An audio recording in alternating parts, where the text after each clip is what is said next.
के साथ मिलकर हम सबसे पहले प्रार्थना करेंगे बेटी सुरभि के साथ मिलकर। आइए हम प्रार्थना में जाएंगे।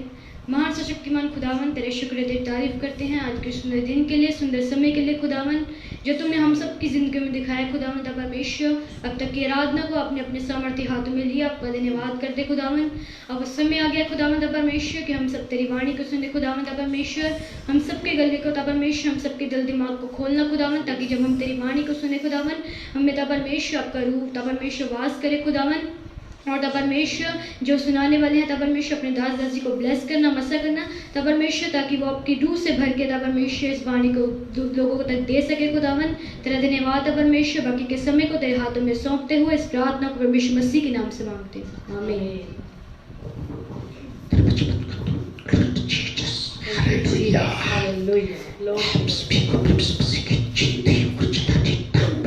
आप सभी को प्रभु यीशु मसीह के जिंदे और जलाली नाम में जय मसीह की। क्या आप सभी जन खुश हैं? क्या सभी का पिछला हफ्ता ठीक ठाक गुजरा? और हमारा विश्वास है कि परमेश्वर ने आप सबको पिछले हफ्ते सही सलामत संभाल के रखा होगा। बेशक हम शरीरों में आपस में नहीं मिल पा रहे, पर आत्मा में हम मिलते रहते हैं। आत्मा में एक होना बहुत बड़ी बात है। और शरीरों में बेशक हम कमजोर रहे, पर आत्मा में हम मजबूत रहे। ये एक बहुत बड़ी बात है। Hallelujah, hallelujah, hallelujah. सो मेरा विश्वास है कि आप सब जन आज के वचन के द्वारा बहुत बरकत पाएंगे। बेशक थोड़ी बहुत नेट की प्रॉब्लम कहीं कहीं चल रही होगी, पर आप सबको परमेश्वर इस वचन के द्वारा बड़ी बरकत देंगे। Hallelujah, hallelujah.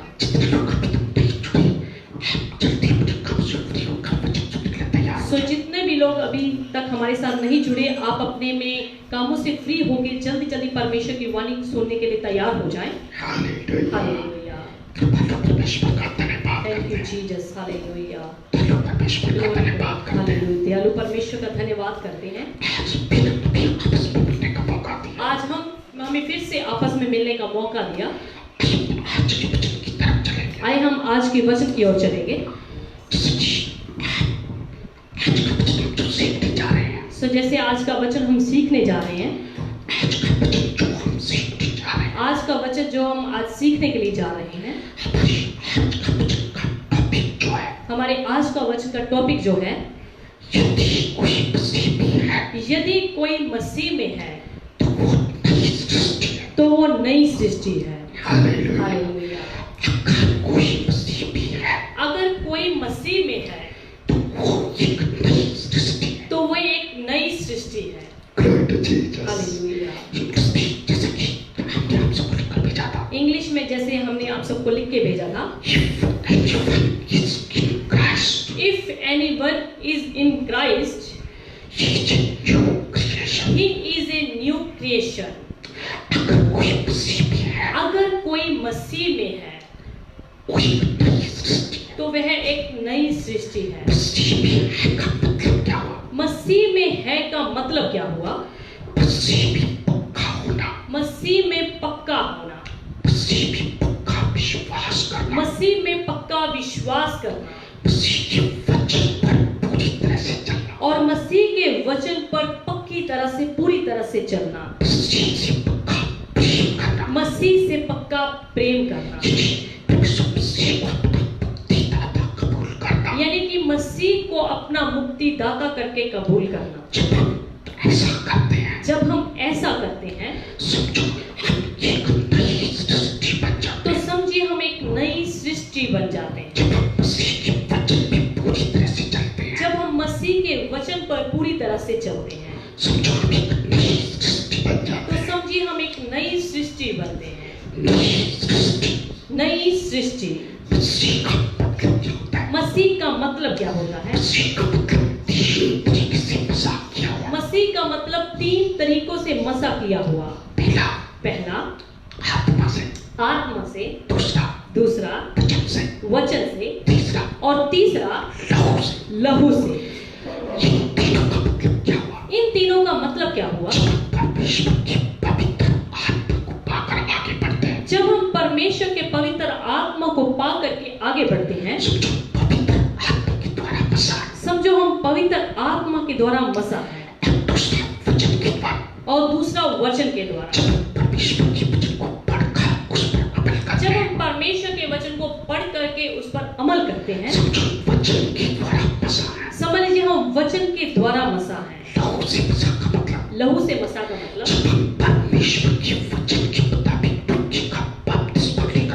हम परमेश्वर के वचन के अनुसार डुबकी का बपतिस्मा लेकर आगे बढ़ते हैं, और बपतिस्मा भी पिता और पुत्र और पवित्र आत्मा के नाम से। जब हम लहू के द्वारा मसा होते हैं, समझो एक हम अच्छे मसीह हैं। यानी कि मसीह का मतलब मसा किए हुए। अब मसीह लोगों में आज सच्ची शांति क्यों नहीं, सच्ची खुशी क्यों नहीं, सच्चा आनंद क्यों नहीं, जितनी तरक्की उनको मिलनी चाहिए वो क्यों नहीं, जितनी असली बरकतें असली खुशियां होनी चाहिए वो क्यों नहीं? जबकि मसीह जगत का मुक्ति दाता, जो हमारा पिता परमेश्वर है, जो हमारा प्रभु यीशु मसीह पूरी दुनिया का जगत का मुक्ति दाता है, तो समझिए वो अपने बच्चों को गरीब थोड़ा ना देखना चाहता है। आज मसीह लोगों के द्वारा अन्य जाति लोग आशीष क्यों नहीं पाते? मसीह लोगों के द्वारा जितना दुनिया में संसार में काम बढ़ना चाहिए, परमेश्वर का काम बढ़ना चाहिए, उतना क्यों नहीं बढ़ता? मसीह के द्वारा जितने अन्य जाति लोग आशीष पाने चाहिए वो क्यों नहीं पाते? मसीह लोग इस संसार में जितने चमकने चाहिए वो क्यों नहीं चमकते? उसकी क्या वजह है? उसकी वजह एक है, हम मसीह के लोग मसीह के बन तो जाते हैं, मसीह के कहलाते भी हैं, मसीह के हम बनकर आगे बढ़ने की कोशिश भी करते हैं। पर जिस तरह का बनकर हमें आगे बढ़ना चाहिए, जिस तरीके का नया बनकर हमें आगे बढ़ना चाहिए, जिस तरीके की एक नई सृष्टि बनकर हमें आगे बढ़ना चाहिए, उस तरीके से हम नहीं बढ़ते। कितने मसीह लोग आगे क्यों नहीं बढ़ते? उसकी एक वजह है, क्योंकि कितने मसीह लोग अपनी पुरानी जिंदगी को छोड़ते नहीं। कितने मसीह लोगों के जीवनों में पुरानी आदतें रहती हैं, वही की वही जो पुरानी पहले बातें करते थे उसी में रहते हैं। जब पुराने उनके जो विचार होते थे उसी तरह के विचार आज भी होते हैं, उसी तरह की पुरानी नजरें भी रखते हैं, उसी तरह का पुराना वो वहम करते हैं। यानी कि मसीह में आने के बाद जिस तरीके से उनको एक नया बनना चाहिए उस तरीके के वो बनते हैं। अपनी पुरानी बातों को पुरानी आदतों को वो साथ साथ ही खींचते रहते हैं। अगर हमने इसी तरह से चलना है तो मसीह के पास आने का फिर क्या फायदा? उसी तरह जब आप बीच बिचाले में होकर चलेंगे तो ना तो आपसे प्रभु खुश होगा और ना ही आपसे शैतान खुश होगा। इसलिए ना तो उनको प्रभु बरकत देता और शैतान तो पहले ही उनसे गुस्सा हो जाता है। कितने लोग मसीह में आने के बाद भी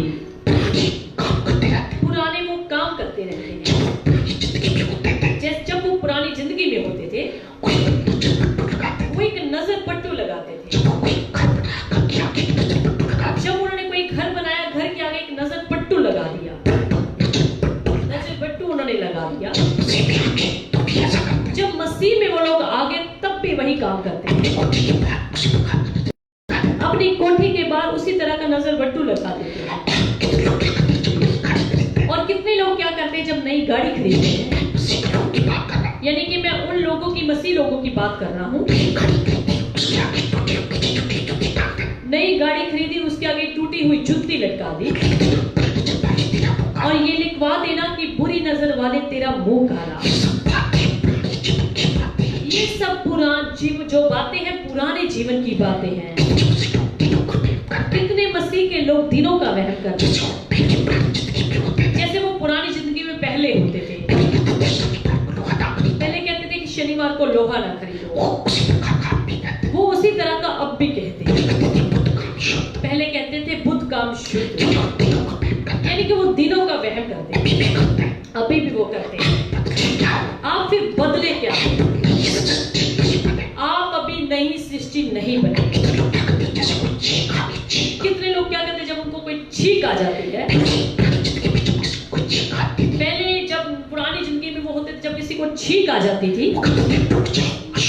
वो कहते थे कि रुक जाओ, आगे ना बढ़ो, अभी अशुद्ध है। अभी वो कहते थे कि ये काम करना अभी अशुभ है, अभी रुक जाओ। मसीह में आने के बावजूद भी वो ऐसा ही करते हैं।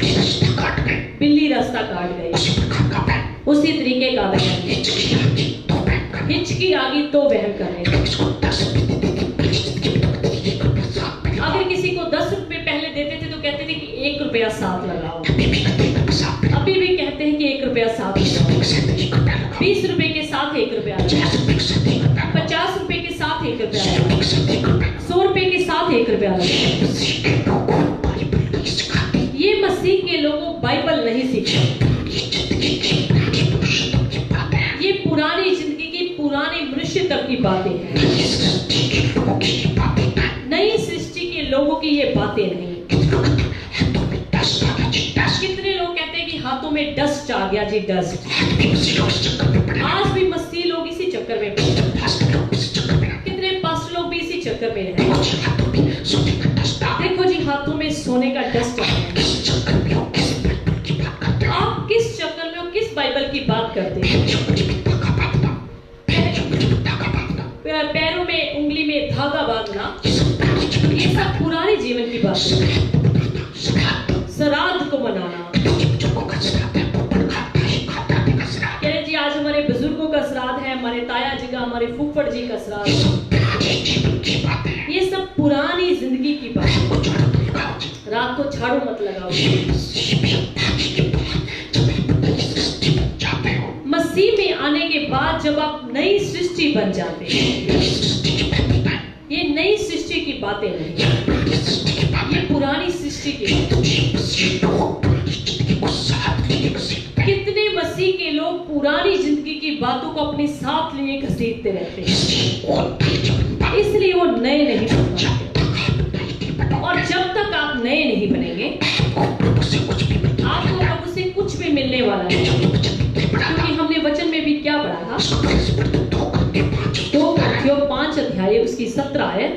इसलिए यदि कोई मसीह में है तो वह नई सृष्टि है, पुरानी बातें बीत गई हैं, देखो सब बातें नई हो गई हैं।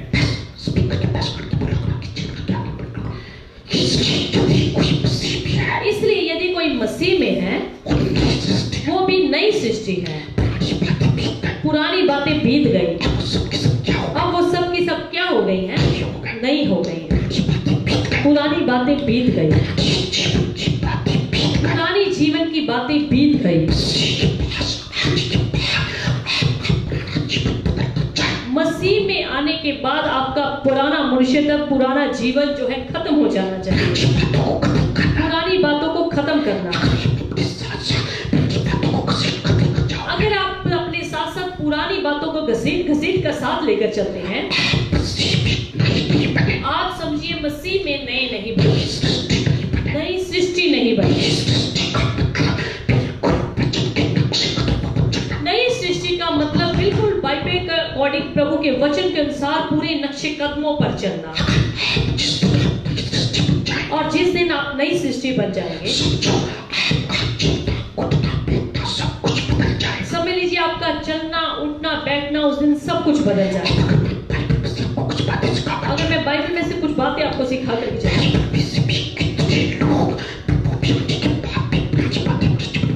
बाइबल में से अगर हम पढ़कर चलेंगे तो कितने ऐसे लोग थे, कितने ऐसे जन थे जो पुरानी बातों को, पुराने जीवन को, पुरानी आदतों को अपने साथ साथ लिए चलते थे। इसलिए कितनों को परमेश्वर ने बरकत दी और कितनों का परमेश्वर ने नाश किया और कितने ने परमेश्वर ने कितनों को डांटा भी और कितनों को खुदावन ने कुछ भी आशीष बरकत नहीं। अगर हम पढ़ेंगे बाइबल में से बहुत समय लग जाएगा। निर्गमन 32 अध्याय उसकी 1 से 4 अगर हम पढ़ें, उसमें लिखा है कि जब परमेश्वर इस्राएलियों को मिस्र देश से निकाल ले आया, जंगल में जब वो लोग चल रहे थे, उन्होंने सोने का एक बछड़ा बनाया और उसकी पूजा करने लगे। कहने लगे यही परमेश्वर है जो हमें मिस्र देश से निकाल ले आया। परमेश्वर ने उनके जीवन में कितना बड़ा चमत्कार किया और फिर भी वो मूर्ति पूजा में फंस गए।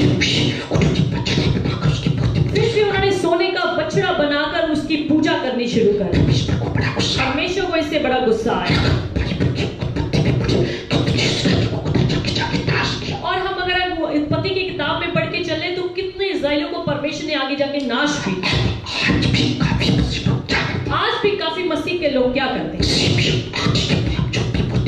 मसीह में आने के बावजूद भी वो मूर्ति पूजा करते हैं। कितने लोगों के घर में जीसस की बड़ी सारी पिक्चर लगी है, मरियम की बड़ी सारी पिक्चर लगी है, यानी कि कितने घरों में जो है मूर्तियां लगी होती हैं। कितने लोग कहते हैं ये तो हमारे दादे परदादे के समय की जो है मूर्ति है। आप समझिए मूर्ति पूजा में फंसे हैं। और बाइबल का परमेश्वर मूर्ति पूजा से नफरत करता है। मूर्ति पूजा अभी भी कितने मसीह लोगों के जीवन में होती है। कितने मसीह के लोग आज भी मूर्ति पूजा करते हैं। दूसरा, एली के बच्चों के बारे में आपने पढ़ा होगा। अगर पहला शमूएल 2 अध्याय उसकी 22 आयत से लेकर 25 आयत तक पढ़े, एली के बच्चे, जो एली होता था वो प्रभु की सेवा करता था और एली के बच्चे भी लिखा है सेवा में लगे। पर चर्च में जो औरतें आती थी उनके साथ लिखा है वो दुर्व्यवहार करते थे, उनके संग दुष्कर्म करते थे, यानी कि उनका चरित्र खराब। अगर आगे जाकर हम पहले शमूएल की किताब पढ़ते हैं, परमेश्वर ने एली को भी नाश किया, उसके बच्चों का भी नाश किया, क्योंकि एली ने उनको रोका तो था पर वो रुके नहीं। पर परमेश्वर का गुस्सा लिखा है एली के ऊपर भी भड़का और उसके बच्चों के ऊपर भी भड़का। आज कितने मसीह लोग जो है मसीह के पास आ तो जाते हैं पर व्यभिचार का जीवन नहीं छोड़ते, वो अपने चरित्र की खराबी को नहीं छोड़ते। कितने लोग अभी भी गंदी नजरें डालते हैं, कितने लोग अभी भी गंदी सोच रखते हैं, कितने लोगों का चरित्र अभी भी गंदा रहता है, कितने लोग एक दूसरे को गलत मैसेज भेजते हैं, कितने लोग एक दूसरे को गलत तरीके का प्रेम करना। अगर आप अभी भी दुनियावी प्रेम रखते हो,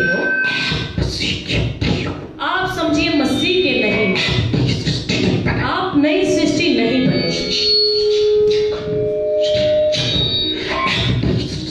आप समझिए नई सृष्टि नहीं बने। नई सृष्टि जब आप बन जाते हो, आपके चरित्र में खराबी नहीं होनी चाहिए। कितने मसीह के लोग ऐसा करते हैं, कई सेवकों की जिंदगियों में भी ऐसा होता है। अगर आपके चरित्र में एली के बच्चों की तरह अभी भी खराबी है, आप समझिए नई सृष्टि नहीं बने। अभी हम गेहजी की बात करेंगे, जो कि अलीशा नबी का सेवक होता था।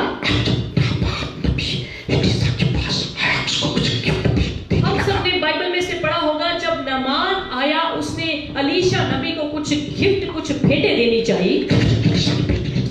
अलीशा ने उसकी भेंटें लेने से मना कर दिया। गेहजी जो अलीशा का सेवक था,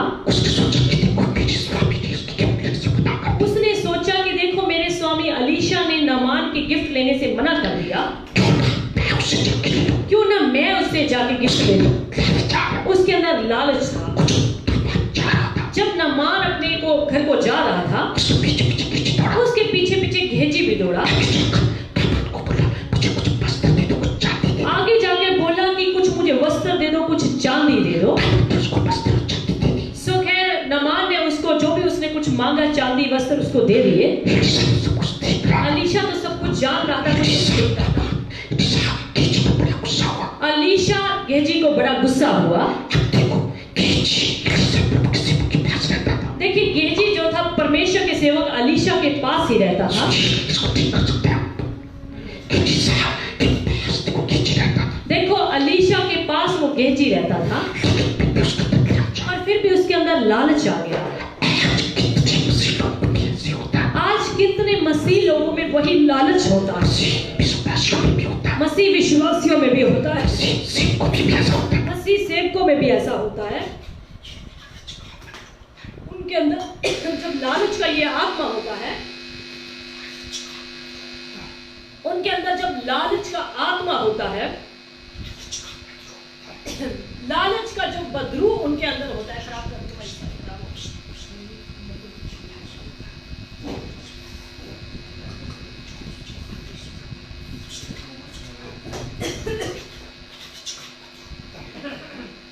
उनके अंदर जब लालच का बदरू, लालच का आत्मा होता है। आज कितने मसीह लोगों के जीवन में भी ऐसा ही होता है। उनके अंदर लालच का बदरू होता है। कितने मसीह लोगों के बीच में आज भी लालच का बदरू जो है काम करता है। कितने मसीह के लोग लालच करते हैं, कितने विश्वासी भी ऐसा ही करते हैं। कितने मसीह के सेवक भी लालच करते हैं। पैसे का लालच करना, किसी के घर का लालच करना, किसी की चीज का लालच करना।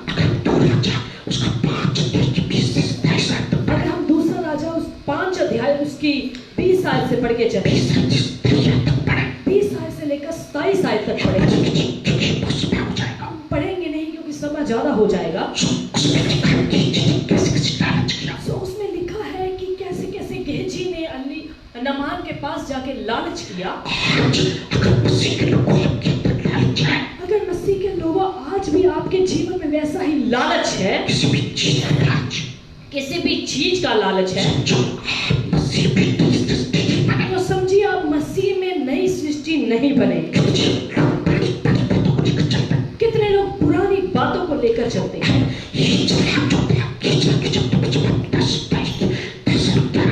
अगर हम एजरा की चैप्टर में पढ़ेंगे, एजरा 10 अध्याय उसकी के साथ शादी करते थे, जबकि बाइबल में ऐसा करना मना है।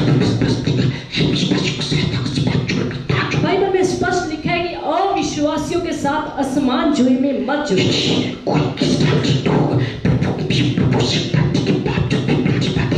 यानी कि इस्राएली लोग प्रभु में बढ़ने के बाद भी अपनी पुरानी जिंदगी को रखते थे।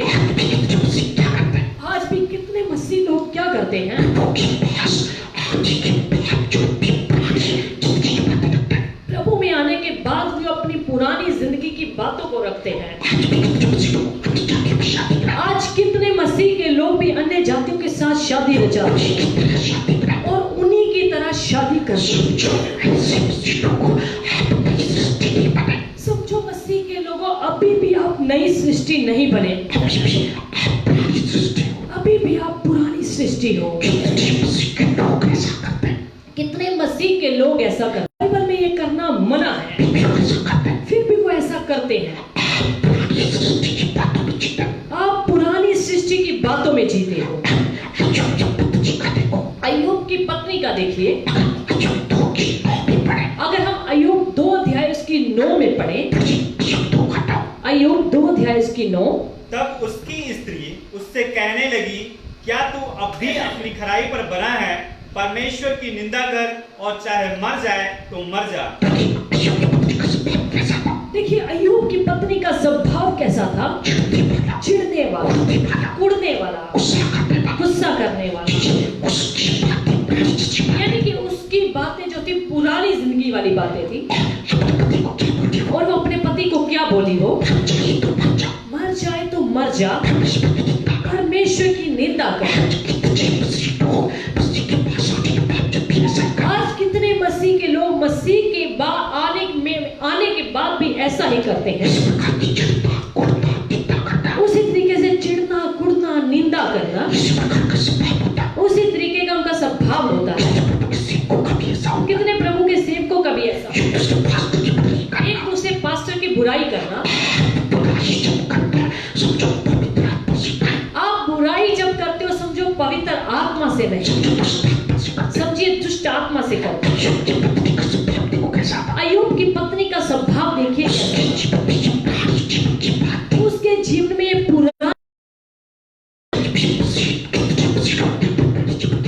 आज भी कितने मुसीह लोगों के अंदर ये पुराने जीवन वाली बातें होती हैं। उनका स्वभाव वही पुराने जीवन वाला। पहले चिढ़ते थे, कुड़ते थे, निंदा करते थे और बिना जरूरत के वो गुस्सा करते थे। आज भी वो ऐसा मसीह में आने के बाद भी एक दूसरे से चिढ़ना, कुड़ना। कितने लोगों के जीवन में जब वो मसीह में आ जाते हैं, जब प्रभु उनके जीवन में कोई काम नहीं करता, कह रहे थे छड़ दो परमेश्वर, छड़ दो हम चर्च में जाते। समझ लो आप पुराने स्वभाव में हो। प्रभु का दास योना नबी जो हुआ करता था, योना नबी को परमेश्वर बहुत प्रेम करता था, पर उसके जीवन में पुरानी जीवन वाली बात थी। प्रभु ने जब उसको नीनवे में भेजा, उसने अपना काम किया। नीनवे में जाकर उन लोगों को जाके जब चेतावनी दी कि 40 दिन के बीतने पर आपके नगर को पलट दिया जाएगा। खैर उन लोगों ने परमेश्वर से माफी मांगी, तौबा करी, और उसके बाद परमेश्वर ने जब देखा कि वो अपने कामों को बदल रहे हैं, देखा परमेश्वर ने जो उन लोगों की हानि करने की ठानी थी उसको ना किया और अपनी इच्छा को बदल लिया। और जब परमेश्वर ने अपनी इच्छा को बदल लिया, योना को गुस्सा आ गया। अगर हम योना की किताब में से पढ़े उसका 4था अध्याय, उसकी पहली आयत से, योना 4था अध्याय। यह बात योना को बहुत ही बुरी लगी और उसका क्रोध भड़का। देखिए जब योना ने देखा कि परमेश्वर ने नीनवे के नगर के लोगों को माफ कर दिया, योना को ये बात बहुत बुरी लगी और लिखा है कि उसका गुस्सा जो है परमेश्वर पर भड़का। किस पर भड़का? किसी इंसान पर नहीं, परमेश्वर पर भड़का। ये तो बड़े अफसोस वाली बात है। योना का गुस्सा भड़का और वो भी परमेश्वर पर। ये बहुत गलत था, क्योंकि परमेश्वर सारी दुनिया को बनाने वाला है। वो किसी को माफ करे चाहे ना करे, हम परमेश्वर का न्याय थोड़ा कर सकते हैं। पर कितने लोग आज भी क्या करते हैं? बेशक परमेश्वर ने योना के ऊपर गुस्सा दिखाया। परमेश्वर ने योना को बोला कि ये मेरी प्रजा में, मैं चाहे माफ करूं चाहे ना करूं। उसी तरह से आज कितने मसीह के लोग भी क्या करते हैं? परमेश्वर के फैसले को पसंद नहीं करते। वो कहते हैं कि ये तो परमेश्वर ने ठीक नहीं किया। अगर वो इंटरव्यू पास नहीं हुए, जब विदेश का वीजा नहीं लगा, तो वो कहते हैं ये परमेश्वर ने ठीक नहीं किया। मेरा तो घर नहीं बना, परमेश्वर ने ठीक नहीं किया। मेरी तो पैसे में बरकत पता नहीं क्यों नहीं, मैं तो दशमांश भी देता। मैं इतने सालों से चर्च में जाता हूँ, मेरा रिश्ता अभी तक पता नहीं क्यों नहीं हुआ। और कई लोग तो चर्च बदल लेते हैं, कहते हैं कि मुझे शायद इस चर्च को छोड़कर दूसरे चर्च में जाना है। कितने लोग कहते कि आप परमेश्वर ने वधिया नहीं देता। तुसी परमेश्वर का फैसला करने वाले कौन? परमेश्वर का न्याय करने वाले आप कौन? इस तरीके से जैसे योना का गुस्सा भड़का था, आज कितने लोगों का गुस्सा ऐसे ही भड़कता है। कितने लोग परमेश्वर को गुस्सा हो, परमेश्वर के सेवकों पर गुस्सा हो कि पास्टर जी आप उसी वधिया नहीं कहता। तुसी परमेश्वर का कितना फैसला करते? तुसी परमेश्वर का न्याय करने वाले कौन? योना को भी लिखा है कि गुस्सा आया, आगे जाके परमेश्वर ने उसको डांटा। उसी तरह से आज भी मसीह लोगों के अंदर ऐसे ही दुष्ट आत्मा होती है। बेशक किसी असली बात के लिए गुस्सा होना कोई बुरी बात है, कोई सही बात है। अगर आपको उसके ऊपर थोड़ा बहुत गुस्सा आ गया कोई बात नहीं, और अगर जाएगा गुस्सा दिखाएगा, पति पत्नी के ऊपर दिखाएगा, पत्नी पति के ऊपर दिखाएगा, बच्चों के ऊपर गुस्सा दिखाएगा, बच्चे माँ बाप के ऊपर गुस्सा दिखाएगा, या अपने बुजुर्गों को ऐसे ही डांटते रहते, या अपने पास्टर के ऊपर गुस्सा दिखाएगा, चाहे अपने गली मोहल्ले के ऊपर गुस्सा दिखाएगा, अपने पड़ोसियों के ऊपर गुस्सा दिखाएगा। अगर आप नाजायज का गुस्सा करते हैं तो समझिए आपके अंदर गुस्से वाली दुष्ट आत्मा, समझो आपके अंदर पुराने जीवन वाली बातें अभी भी हैं, समझो आप अभी नई सृष्टि नहीं बने, और जब तक आप नई सृष्टि नहीं बनते, समझिए जो परमेश्वर की असली बरकत है वो आपके जीवन में नहीं आएगी। कितने मसीह लोगों के जीवन में परमेश्वर असली बरकत अभी इनके काम नहीं बदले। आप मसीह में आने के बाद एक ऐसी नई सृष्टि बने, ऐसा नया जीवन बने। लोग आपको देखकर पता क्या कहेंगे, ये तो बिल्कुल नया सा बने, इसके विचार नहीं बने, इसकी सोच नहीं बने, इसकी तो आदतें नहीं बने। आपका जीवन ऐसा चमके, फिर आपका जीवन लोगों के सामने ऐसा चमके कि लोग जब आपको देखें।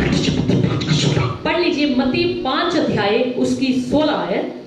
उसी प्रकार तुम्हारा उजियारा मनुष्यों के सामने चमके कि वे तुम्हारे भले कामों को देखकर तुम्हारे पिता की जो स्वर्ग में है बड़ाई करे। आपका उजियाला ऐसा चमकना चाहिए कि लोग तुम्हारे भले कामों को देखकर, जैसे आजकल कोरोना वायरस का चक्कर चल रहा है, किसी की मदद करो, किसी गरीब को राशन दो, भूखे को रोटी खिलाओ, ये ना देखो किस धर्म किस जाति। अगर आप उसकी मदद कर सकते हैं तो सर्दियों में किसी को गर्म कपड़े, किसी का अन्य कोई काम रुका पड़ा है उसकी मदद करो। आपका उजियाला इंसानों के सामने ऐसा चमकना चाहिए कि लोग तुम्हारे भले कामों को देखें, तुम्हारी भली जिंदगी को देखकर, तुम्हारी नई जिंदगी को देखकर इस तरह के तरीके से अपने परमेश्वर की बुराई करें। जब आपके बदले हुए जीवन को वो देखेंगे, ये खुद कहेंगे ये प्रभु के लोग जो है बड़े अच्छे लोग होते हैं, ये प्रभु यीशु के लोग तो बड़ी भलाई करते हैं। आजकल देखिए जैसे कि कोरोना वायरस के दिन चले, लोग जो उनके दिन चल रहे हैं, हम जितनी भी जरूरतमंद लोगों की सहायता कर सकते हैं अपनी सहायता हम कर रहे हैं। आज दिन में अपने टावर में बहुत सारे लोग आते हैं, खैर उनकी बहुत ज्यादा तो हम मदद नहीं कर सकते, फिर भी जितनी हो सकती है हम उनकी मदद करते हैं। उनको पूछते हैं कि उनको चर्च के बारे में किसने बताया, वो कहते हैं कि हमें बस किसी ने बता दिया कि आप चर्च में चले जाओ, चर्च वाले हो सकते हैं आपकी कुछ मदद करने।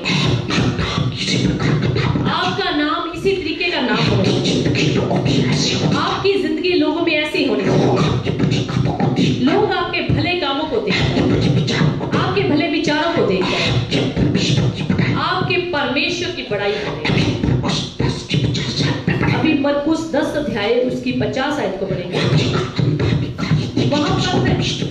वहां पर एक अंधे भिखारी के हम बारे में पढ़ के चलेंगे, जिसमें पढ़ेंगे हम। जब उसको प्रभु यीशु ने बुलाया, उसने क्या किया? मरकुस 10 अध्याय उसकी 50 आयत। वह अपना कपड़ा फेंक कर शीघ्र उठा और यीशु के पास आया। इस पर यीशु ने उससे कहा, तू क्या चाहता है?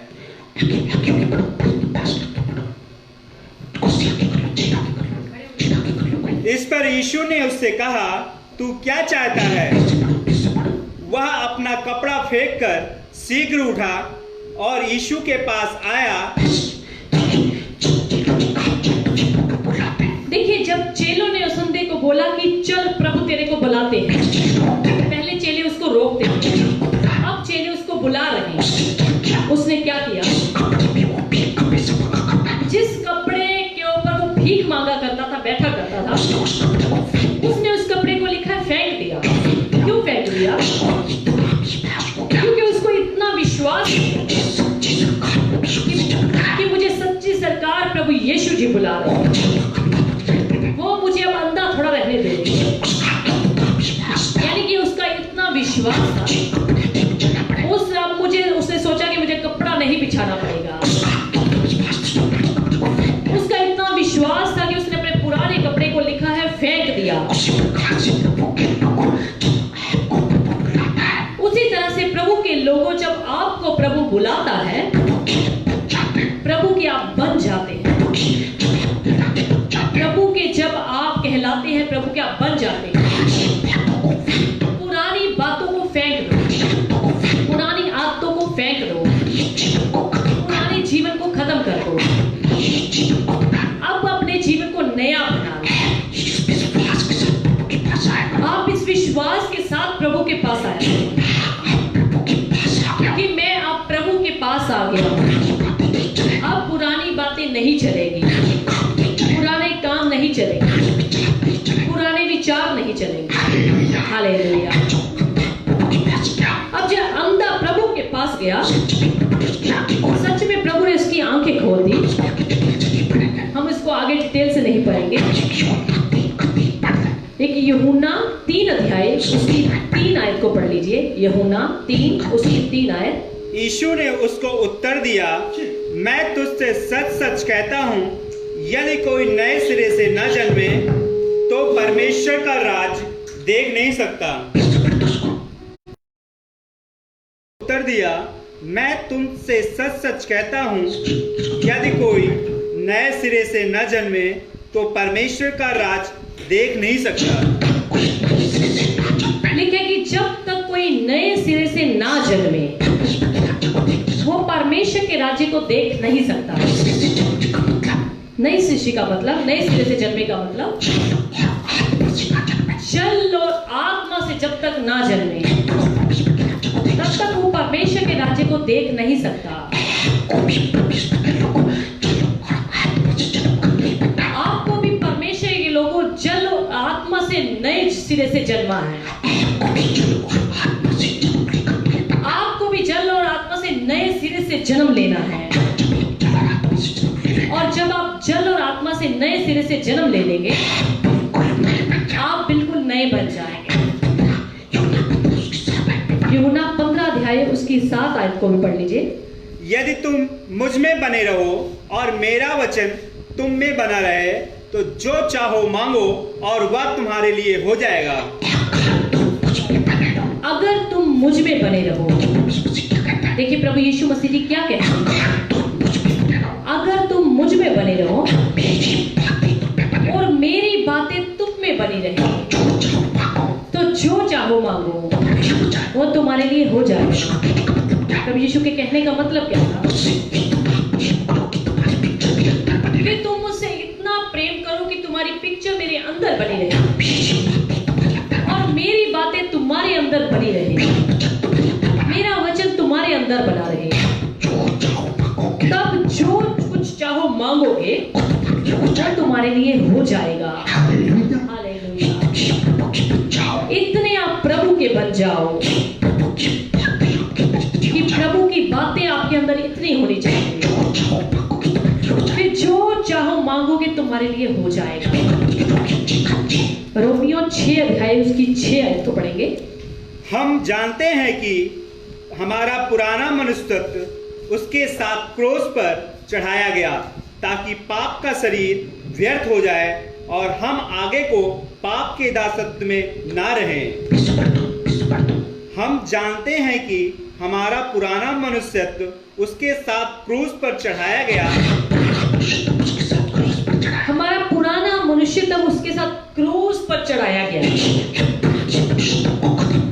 ताकि पुराने मनुष्यत्व को अब खत्म कर दिया, पुरानी बातों को खत्म कर दिया, पुरानी सोच को खत्म कर दिया, उसको तो क्रूस पे चढ़ा दिया। अब जैसे संत पौलुस एक जगह कहते हैं कि अब मैं जिंदा नहीं, मुझ में मसीह जिंदा है। मैंने अपने आप को क्रूस पे चढ़ा दिया, मैंने अपनी इच्छाओं को क्रूस पे चढ़ा दिया। हम जानते हैं कि हमारा पुराना मनुष्यत्व उसके साथ क्रूस पर चढ़ाया गया ताकि पाप का शरीर व्यर्थ हो जाए और हम आगे को पाप के दासत्व में ना रहें।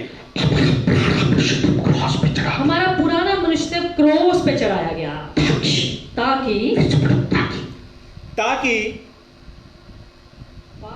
पाप का शरीर व्यर्थ हो जाए और ताकि जो हमारा पुराना शरीर था, पाप का शरीर था, जिससे हम पाप करते थे, वो व्यर्थ हो जाए, खत्म हो जाए।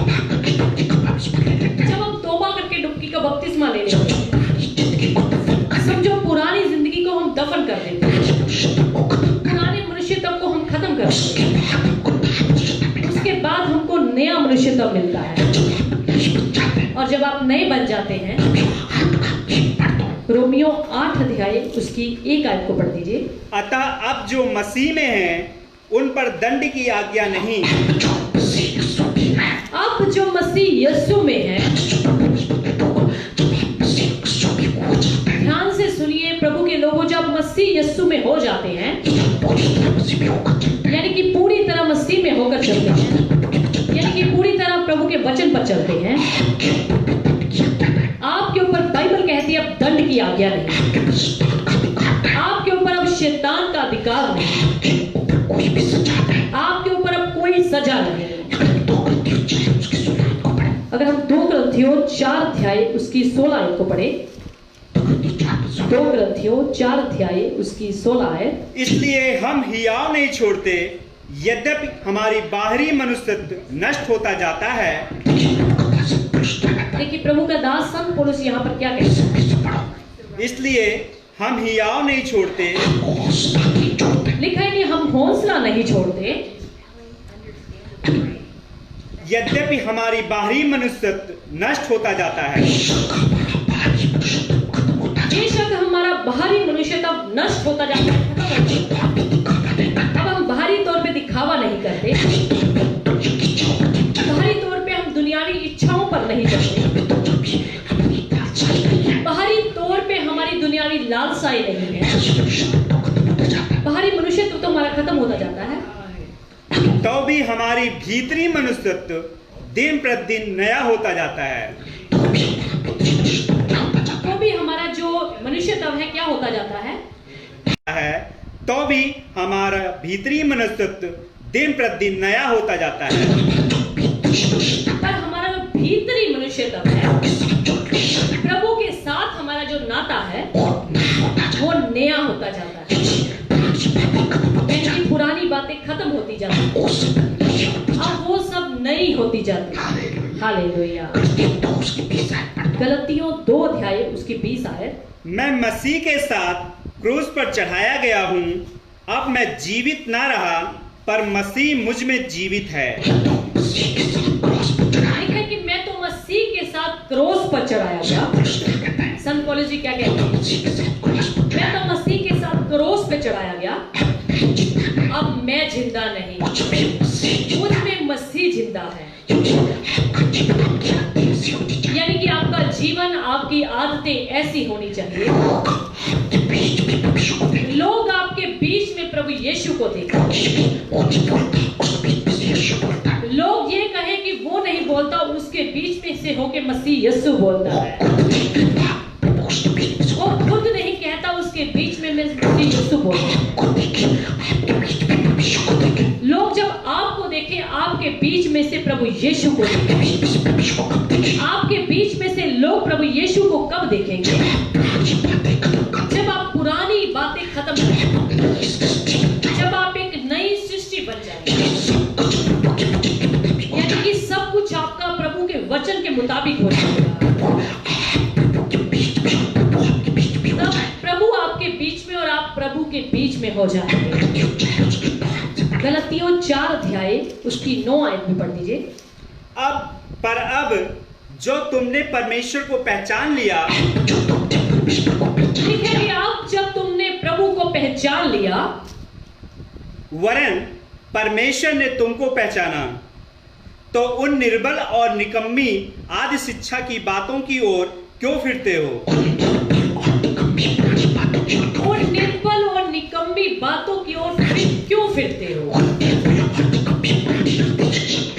और निर्बल और निकम्मी पुरानी आदतों, पुरानी शिक्षाओं की ओर फिर क्यों मुड़ते हो? जिनके तुम दोबारा दास होना चाहते हो। ठीक है कि जिनके तुम दोबारा दास होने चाहते हो, जो पुरानी आदतों में, पुरानी बातों में पहले आप चला करते थे, पुराने रीति रिवाजों में आप चला करते थे, मसीह में आने के बाद भी आप उसके दास फिर क्यों होना चाहते हो? उनके दोबारा दास क्यों बनना चाहते हो? तुम दिनों और महीनों और नियत समयों और वर्षों को मानते हो। तुम दिनों को मानते हो, महीनों को मानते हो और नियत वर्षों को मानते हो। मैं तुम्हारे विषय में डरता हूं, कहीं ऐसा ना हो कि जो परिश्रम मैंने तुम्हारे लिए किया है वह व्यर्थ ठहरे। संत पौलुस जी कहते हैं, मैं आपके विषय में डरता हूं कि मैं ਤੁਹਾਡੇ ਲਈ ਜਿਹੜੀ ਮਿਹਨਤ ਕੀਤੀ ਹੈ, ਜਿਹੜਾ ਤੁਹਾਨੂੰ ਵਚਨ ਸੁਣਾਇਆ, ਤੁਹਾਡੇ ਲਈ ਉਪਵਾਸ ਰੱਖੇ, ਦਿਨ ਰਾਤ ਮੈਂ ਤੁਹਾਡੇ ਲਈ ਭੁੱਖਾ ਪਿਆਸਾ ਰਿਹਾ, ਤੁਹਾਡੇ ਲਈ ਮੈਂ ਭੁੱਖਾ ਪਿਆਸਾ ਰਹਿ ਕੇ ਪ੍ਰਾਰਥਨਾ ਕੀਤੀ, ਕਿਤੇ ਮੇਰਾ ਜਿਹੜੀ ਮਿਹਨਤ ਹੈ, ਮੇਰਾ परिश्रम ਜਿਹੜਾ ਤੁਹਾਡੇ ਵਿੱਚ व्यर्थ ना जावे। गलतियों 5 अध्याय उसकी 24वीं पढ़ दीजिए। और जो मसीह यीशु के हैं, उन्होंने शरीर को उसकी लालसाओं और अभिलाषाओं समेत क्रूस पर चढ़ा दिया है। जितने लोग मसीह के हैं, यानी कि जितने लोग अभी मसीह में हैं, उन्होंने शरीर की लालसाओं को, अभिलाषाओं को, दुनियावी शरीर की इच्छाओं को, दुनियावी शरीर की अभिलाषाओं को, उनको क्रॉस पर चढ़ा दिया। यानी कि जब आप मसीह के बन गए,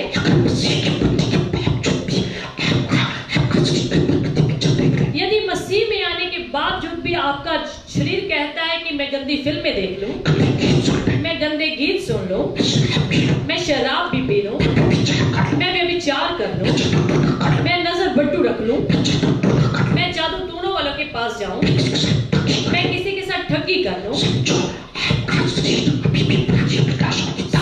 आपका शरीर अभी भी पुरानी अभिलाषाओं की ताक में है।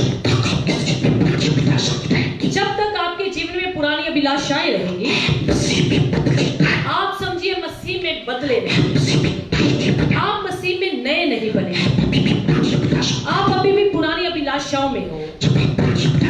जब आप पुरानी अभिलाषाओं में हो, आप चाहे पिछले 40 सालों से मसीह में, चाहे आप दादों परदादों से मसीह में हैं, चाहे आप 40 साल से सेवा करते हैं, आपको परमेश्वर ने एक दिन पता क्या कहना लिखा है कि उस दिन बहुतेरे मैनू कहणगे, मैं तो तुहानू जानदा एक कुकर्म करन वाले मेरे तोलों दूर चले जाओ। अगर आप मिक्स जीवन जियोगे, पुरानी बातों को भी अपने जीवन में रखें, पुराने रीति रिवाजों को भी अपने जीवन में रखें, आज एक दिन परमेश्वर ने आपको भी उन 5 मूर्ख कुंवारियों की तरह मना कर देना है, दरवाजा उसने बंद कर लेना है और उसने कहना है कि अभी अनुग्रह का समय चला गया।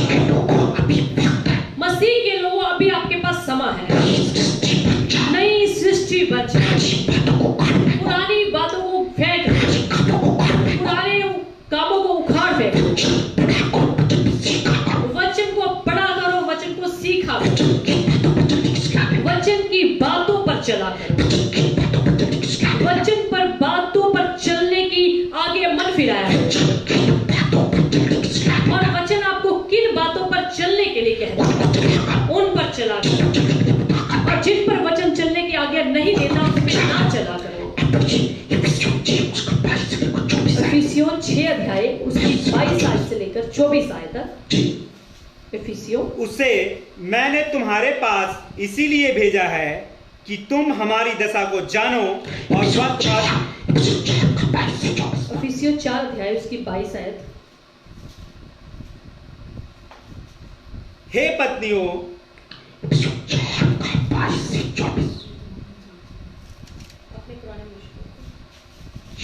कि तुम पिछले चाल चलन के पुराने मनुष्यत्व को जो भरमाने वाली अभिलाषाओं के अनुसार भ्रष्ट होता जाता है उतार डालो। देखिए कि पुराने मनुष्यत्व को क्या कर डालो, उसको उतार दो। जिस दिन मसीह के लोग अपने अपने पुराने मनुष्यत्व को उतार फेंका, पुरानी सोच विचारों को, पुराने मनुष्यत्व को उखाड़ फेंका, आप उस दिन नई सृष्टि बन जाएंगे। और जिस दिन आप नई सृष्टि बन जाएंगे, परमेश्वर की बरकतों के रास्ते आपके लिए खुल जाएंगे। जैसे मैं आपको बता रहा था, अगर अभी भी आप श्राद्ध मनाते हैं, मेरे मास्टर का श्राद्ध, मेरे फलाने का श्राद्ध, ये तो पुराने जीवन की बातें थी। अगर आपके दादे परदादे ऐसा करते थे वो अलग बात। जो लोग परमेश्वर से दूर के लोग हैं, अगर वो ऐसा करते हैं वो अलग बात। पर अगर आपने मसीह को पहचान लिया, अगर फिर भी वैसे ही काम करते हो, आप समझिए पुरानी जिंदगी में फंसे हो, फिर आपको मसीह यीशु से जो मिलना चाहिए वो नहीं मिलेगा। फिर मसीह जो आपको देना चाहता है और जो उसने आपके लिए रखा हुआ है वो आपको नहीं। इसलिए कितने मसीह के लोग भी गरीबी का जीवन, कितने मसीह के लोग घाटे में रहते हैं, कितने मसीह के लोग मसीह के कहलाते तो हैं, जितना परमेश्वर को उनको ऊंचा उठाना चाहिए उतना नहीं उठाता। और अपने मन के आत्मिक स्वभाव में नए बनते जाओ और नए मनुष्यत्व को पहन लो। क्योंकि नए मनुष्यत्व को पहन लो। नए मनुष्यत्व का मतलब जो कुछ प्रभु परमेश्वर आपको करने के लिए, जो कुछ प्रभु का वचन आपको करने के लिए, जो कुछ परमेश्वर का आत्मा आपको करने के लिए, उसको पहन लो। यानी कि प्रभु यीशु मसीह को पहन लो। जब आप प्रभु यीशु मसीह को पहन लेते हैं, फिर लोग आपको नहीं देखेंगे, आपके बीच में से प्रभु यीशु को देखेंगे। जब आपके बीच में से प्रभु यीशु दिखेंगे, उसके काम भी दिखेंगे। कलुस्सियों 3 अध्याय 9 और 10 साल पढ़ लीजिए। एक दूसरे से झूठ मत बोलो, क्योंकि तुमने पुराने मनुष्यत्व को उसके कामों समेत उतार डाला है। देखिए प्रभु का दास संत पौलुस यहाँ पर क्या कहते हैं, एक दूसरे से झूठ मत बोलो, क्योंकि अब तुमने पुराने मनुष्यत्व को उतार दिया। अगर आप मसीह में आने के बाद भी झूठ बोलते हैं, चुगली करते हैं, बुराई करते हैं, निंदा करते हैं, एक पास्टर दूसरे पास्टर की बुराई करते हैं, एक विश्वासी दूसरे पास्टर की बुराई करते हैं, एक मिशन दूसरे मिशन की बुराई करते हैं, अगर आप अपने पड़ोसियों के खिलाफ चलते हैं, अगर आप किसी को गाली देते हैं, अपने माँ बाप को पीटते हैं, माँ बाप के आगे रखोगे, आप तब तक नई सृष्टि नहीं बनेगी। और जब तक नई सृष्टि नहीं बनेगी, तब तक परमेश्वर जो आपको बरकत देना चाहता है वो नहीं देगा। क्योंकि पुरानी सृष्टि वाले को परमेश्वर बरकत नहीं देता। पुरानी सृष्टि वाले लोगों को परमेश्वर अपनी संतान, अपने बच्चे समझता नहीं। और कितने आज के सेवक जो है सेवा में आगे नहीं बढ़ पाते, उनकी जिंदगी में वही पुरानी बातें रहती, लालच की बातें, बुराई की गंदी बातें, इधर उधर की चुगली बुराई की बातें। कितने पास्टर लोग तो इसी में जुटे रहते, एक दूसरे की बुराई करना, इसलिए परमेश्वर उनको बस वहीं तक रखता। और कितने विश्वासी लोग भी इसलिए नहीं उठ पाते, कितने विश्वासी लोग सारी उम्र तक किराए के मकानों में, कितने विश्वासी लोग सारी उम्र तक बढ़ नहीं पाते, उनकी ड्यूटी में उनको तरक्की नहीं मिलती, उनके अपने घर नहीं बनते, उनके कोर्ट केस खत्म नहीं होते। क्यों? क्योंकि उनके घर बीमारियों से आजाद हैं। क्यों भैया? क्योंकि उनकी जिंदगियों में अभी भी पुराने मनुष्यता वाली बातें बनी हुई हैं, पुरानी आदतें बनी हुई हैं। जितना आपका जीवन, आपका घर पुरानी बातों में फंसा रहेगा, आप कभी भी आगे नहीं बढ़ पाएंगे। अगर आप परमेश्वर से तरक्की पाना चाहते हैं, परमेश्वर तो अपने लोगों को ढूंढ रहा है कि कब उसके लोगों को ऊंचा उठाया जाए, कब उसके लोगों को तरक्की दी जाए, कब उसके लोगों को दुनिया में चमकाए। वो तो चाहता है कि उसके लोग चमके। देखिए, अय्यूब की प्रॉपर्टी पूरी संसार में फैल गई क्योंकि अय्यूब के ऊपर परमेश्वर का फजल था और अय्यूब परमेश्वर की नक्शे कदमों पर चलता था। आपके लिए भी परमेश्वर चाहता है कि आपकी प्रॉपर्टी खूब फैले।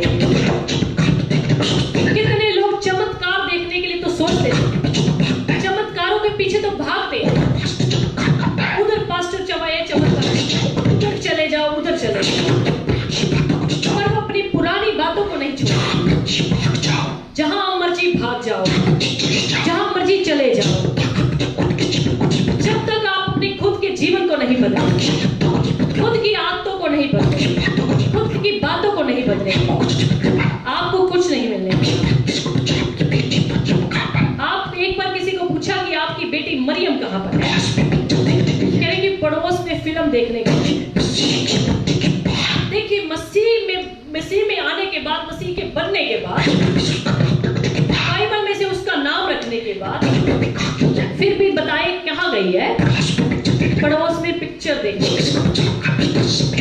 एक को पूछा कि आपका बेटा शम्यूएल कहां गया है, कह रहे वो जो चोरी के केस में केस चल रहा है, पुलिस में जो उसको बंद कर लिया है, अभी जेल में चला गया है। देखिए, नाम उसका कहां से रखा, बाइबल में से रखा, और उसके काम कैसे हैं, चोरी करता। बड़े अफसोस की बात, जितने लोग मसीह के कहला के भी गुनाह करते हैं,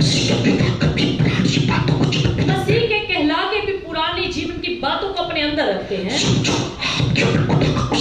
जो आपके ऊपर परमेश्वर का गुस्सा ज्यादा भड़केगा। और कितने मसीह के लोग क्या करते हैं, मसीह के में बनने के बाद, मसीह में आने के बाद भी जब वो संसार में जाते हैं, संसार की बात, उनकी शादियों में जाना, उनके गीतों पे ही डांस, अगर फिल्मी गीत लगे तो फिल्मी गीतों पर डांस, अगर वहां पर शराब चल रही तो शराब वहां पर जाती। और कितनी बहनें तो ऐसी होती हैं, जब वो चर्च में आती तो कितनी सिंपल होती हैं, जब वो किसी शादी में देखी जाती खूब सज धज के जाती। ऐसी बहनों, आपका जीवन डुप्लीकेट है, फिर आप चर्च में भी पहन के आते। अगर आपकी लालसा जो है खत्म नहीं हुई, फिर आप सभी जगह एक जैसी बनकर, आप जो घर में पहनती हो, जो दुनिया में पहनती हो, आपको परमेश्वर तो देखता है।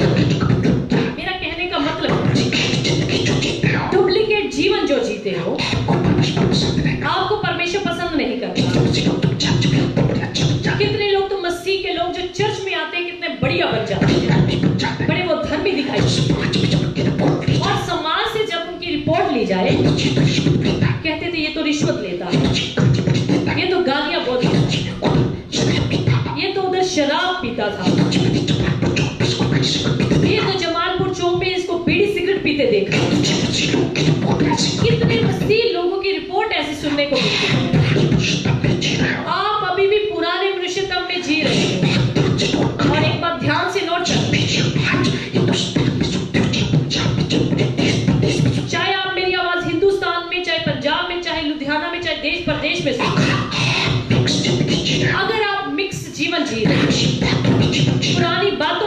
जी रहे हैं। आपको मसीह के कहलाने का कोई भी हक नहीं।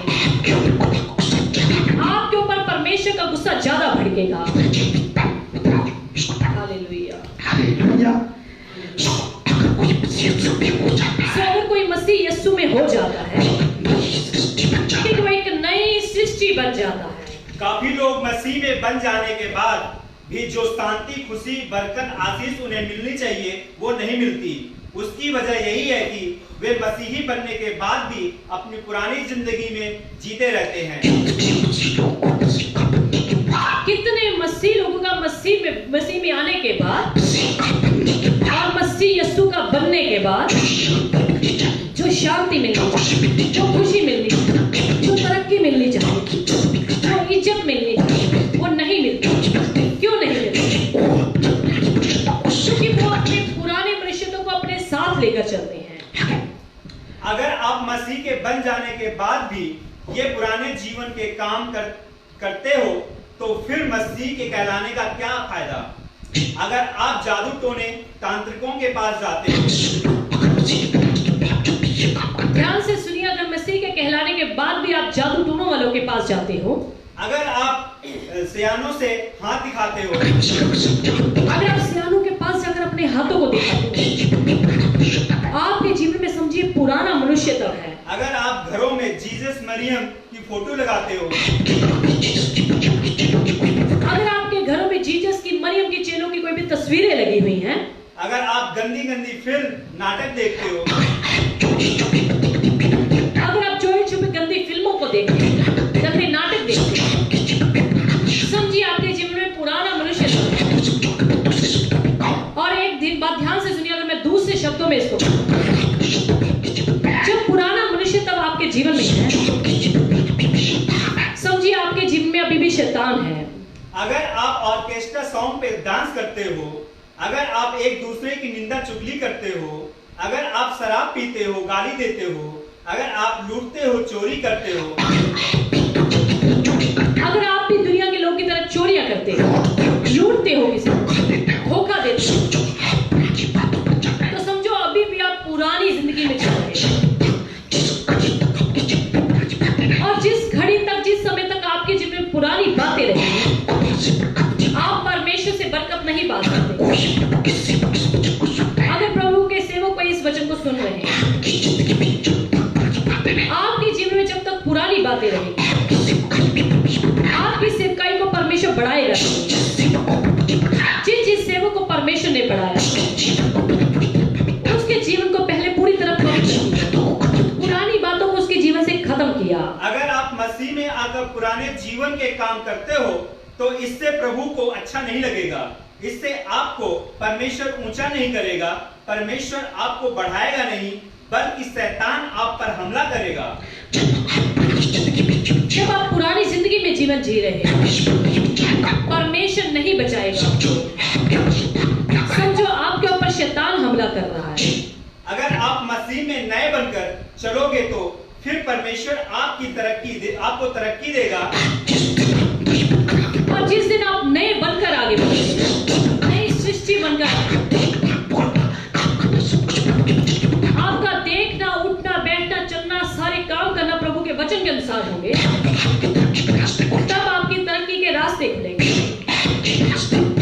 फिर आपके रास्ते बंद नहीं होंगे। परमेश्वर आपको ऊंचा करेगा, आपको शैतान के चंगुल से बचाएगा, आपको दुनिया में चमकाएगा।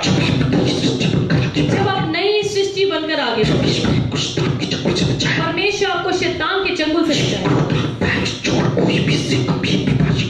ये कोरोना वायरस से भयंकर बीमारी भी चाहे क्यों ना आ जाए, इससे भी गंभीर बीमारी चाहे क्यों ना आ जाए, उससे भी परमेश्वर आपको बचाएगा। पर शर्त है, आप नई सृष्टि बनकर चलो। आज काफी अन्य जाति लोग मसीह लोगों से आशीष नहीं पा रहे, उनकी जिंदगी से कुछ सीख नहीं रहे, क्योंकि काफी मसीह लोगों को जितना बदलकर नई प्रकार की जिंदगी जीना चाहिए वे नहीं जीते। इसलिए अन्य जाति लोग कहते हैं कि जब ये नहीं अब तक बदले तो हमें प्रभु यीशु के पास जाने से क्या मिलेगा। अन्य जाति लोग इसलिए आज क्या कहते हैं? ये चर्च में जाता है, ये प्रभु का कहलाता है, ये तो अभी तक बदला नहीं, ये तो अभी तक शराब पीता है, ये तो अभी तक जादू टोना करता है, ये तो अभी तक बदला नहीं। अगर हम भी चर्च में जाएंगे तो हमें क्या मिलेगा? इसलिए अन्य जाति लोग जितना मसीह लोगों के द्वारा बरकत पाने चाहिए वो नहीं पाते। हमने अन्य जाति लोगों के लिए एक आशीष का वसीला बनना है। मसीह में प्रिय बहनों, आपको पवित्रताई का सुरमा अपनी आंखों में डालना चाहिए। अगर बहनों आपको आंखों में सुरमा डालने की आदत है, पवित्रताई का सुरमा डालिए, उसको रोज रोज उतारना नहीं पड़ेगा। परमेश्वर के वचन को अपने गले का हार बनाकर, अगर आपको गले में माला पहनने की आदत है, परमेश्वर के वचन को अपनी माला बना और प्रार्थना को पानी की तरह पिया करो। सच्चाई वफादारी को माथे का टीका बनाकर चला करो। अगर आपको माथे पे टीका लगाने की आदत है, माथे पे बिंदिया लगाने की आदत है, सच्चाई और वफादारी का टीका लगा लो। पवित्र आत्मा के मसा को सुगंधित इत्र बनाकर रखा करो। अगर आपको परफ्यूम छिड़कने की आदत है, पवित्र आत्मा के मसा को, उसको इतनी सुगंध अपने जीवन में बना, उसको अपना सेंट। जब आपके पूरे शरीर में, पूरी बॉडी में पवित्र आत्मा का मसा, कोई भी व्यक्ति जब आपको मिलेगा वो कहेगा आप बहुत अच्छे, आप बहुत खूबसूरत। पवित्र आत्मा का मसा उसको बताएगा। आप तो ये दुनियावी सेंट छिड़कते हैं, इसलिए आपको जो इज्जत मिलनी चाहिए वो मिलेगी। एक बार आप अपने पवित्र आत्मा के मसा को छिड़क के तो देखो, पवित्र आत्मा के मसा से भरकर आगे तो बढ़ के देखो। परमेश्वर के लोगों, आपकी नई जिंदगी से परमेश्वर को महिमा मिलनी चाहिए। लोग आपके बदले हुए जीवन को देखकर आशीष पाए, इससे परमेश्वर को अच्छा लगेगा। हमें लोगों में नमूनेदार जीवन जीना चाहिए ताकि लोग जब आपको देखें तो उनको आपके अंदर प्रभु यीशु नजर आए, उनको आपकी आवाज में प्रभु यीशु नजर आए, उनको आपके जीवन के हर कार्य में प्रभु यीशु की छवि नजर आए। जब लोग आपको देखें, आपके बीच में उनको प्रभु यीशु नजर आए। जब लोग आपको सुने तो उनको आपकी आवाज में प्रभु यीशु की आवाज लगे। जब आप मसीही बनकर नई जिंदगी नए प्रकार से प्रभु के वचनों के अनुसार जीना शुरू कर देंगे तो फिर दूसरे लोग आपको देखकर कहेंगे कि इन मसीही लोगों जैसा कोई सच्चा नहीं, कोई पवित्र नहीं, कोई ईमानदार नहीं। जब आप नई सृष्टि बनकर जीवन जीना शुरू करेंगे, आपके गली मोहल्ले वाले, आपके पड़ोसी लोग आपके लिए पता क्या कहेंगे? इन जैसा ईमानदार कोई नहीं, इन जैसा सच्चा कोई नहीं। देखो ये हमारे घरों में किराए के मकान पे रहते हैं, इन्होंने कभी हमारे साथ झगड़ा नहीं, इन्होंने कभी किराया देना लेट नहीं किया, इनके घरों में कभी कोई व्यक्ति गलत नहीं आता, ये कभी आपस में लड़ते नहीं, गाली नहीं देते। इतने अच्छे मसीह के लोग हैं। जब आप मसीही कहलाकर भी अन्य जाति लोगों जैसा जीवन जीते हो, उन जैसे काम करते हो, तो शैतान आपको देखकर मसीह यीशु के सामने हंसता है। इससे परमेश्वर को बुरा लगता है। जब आप प्रभु के कहलाकर भी पाप करते हो, पुरानी बातों पर चलते हो, शैतान मसीह यीशु को पता क्या कहता है? मसीह यीशु के सामने जाकर हंसता है कि देख तेरे कहलाने वाले लोग क्या कर रहे हैं, मेरी बनाई गई मूर्तियों की पूजा करते, मेरे लोगों के साथ शादियां करते। प्रभु यीशु के सामने जाकर शैतान हंसता है, यानी कि प्रभु यीशु को नीचा करने की कोशिश करता है, यानी कि आपके कामों से प्रभु नीचे होता है। इसलिए आप अपनी पुरानी जिंदगी को दफन कर दो, पुराने कामों को छोड़ दो, पुरानी बातों को भूल जाओ। मसीह में आने के बाद बिल्कुल नए बनकर जीवन जियो, एक नई सृष्टि बनकर जिंदगी जियो। आपका सारा जीवन बिल्कुल नया हो जाना चाहिए। यदि हमारा जीवन पुरानी आदतों से, पुराने पापों से भरा हुआ है तो हम कैसे कह सकते हैं कि हम नई सृष्टि हैं? अगर आपका जीवन पुरानी बातों से भरा हुआ है, पुरानी आदतों से भरा हुआ है, पुराने काम करते हैं, पुरानी सोच रखते हैं, आप कैसे कह सकते हैं कि आप नए सिरे से जन्म ले चुके हैं? वो लोग नई सृष्टि अपने आप को नहीं कह सकते जिनके जीवन में पुरानी बातें हैं। सोचिए, क्या हमारा जीवन, हमारा व्यवहार नई सृष्टि के समान है? क्या हमें दूसरे लोग एक नया सा बदला हुआ सा इंसान कहते हैं? क्या दूसरों को हमारे जीवन कुछ अलग सा, कुछ नया सा नजर आता है? या हम भी उनकी तरह ही बनकर जीवन जीते हैं, जैसे कि उन्हीं की तरह का पहरावा, उन्हीं की तरह का चाल चलन, उन्हीं की तरह का शादियां करने का सिस्टम आदि? क्या लोग आपके बीच में कुछ बदलाव देखते हैं? आपको बदला समझते हैं? कुछ नया सा आपके जीवन में देखते हैं? आपकी बातचीत करने का तरीका नया देखते हैं या उसी तरह का देखते हैं जैसे दुनिया के लोग चलते हैं? क्या उसी तरह से आप भी चलते हैं? परमेश्वर के बच्चों, अभी भी समय है, ये अनुग्रह का समय चल रहा है।